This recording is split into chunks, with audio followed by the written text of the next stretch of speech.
For the very last part of your carbonite, 1, we're going to age it a little bit, and 2, we're going to cut a little so we can fold it and turn it into a box. To start with, you need a piece of newspaper. Please make sure it's still folded up, and you'll need some paper towel. And we have my handy dandy Bingo Daughter bottles that are filled with India ink. India ink, think of it as liquid permanent marker. It's not exactly that, but it's very dark ink. One main thing you do not do to these bottles, you do not squeeze them under any circumstances. So when you first get your bottle, if you need to test it to see that it's going to work, so we tap on the paper. If you tap and nothing happens, gently continue tapping until you get a little ink on the page. You don't want to keep going in one spot because then it's going to end up soaking through and getting all over the table. Then you're going to gently rub the Bingo Dauber over the areas that you want to darken. Yes, it's going to cover the whole thing with black at first, and then we wipe it off with paper towel.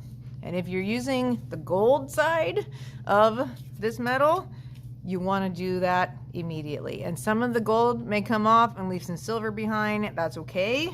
It's just going to antique your carbonite a little bit. If you're nervous, start in a small space.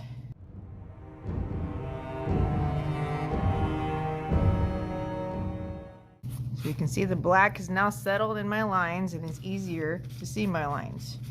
You can also go in and just wipe in specific areas.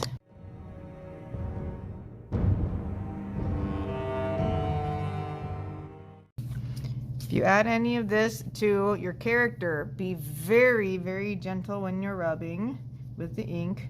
Also be very gentle when you're rubbing with the paper towel. If you're working on the silver, you may want to let the ink sit for a little bit so it'll change color. But on the gold, you don't have to let it sit at all. When you wipe, you want to be super gentle so you're not pushing in those areas that you work so hard to make pop up.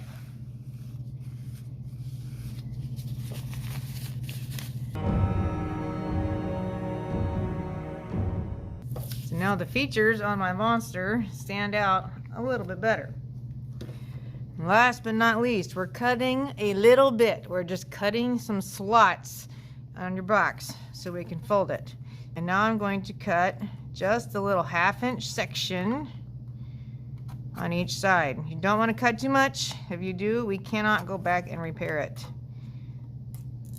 So I'm cutting just the 1/2-inch horizontal line. So 1, 2, 3, 4 little notches. Then we're going to take this and bend it where you folded. I'm bending in on the lines that I made where you measured.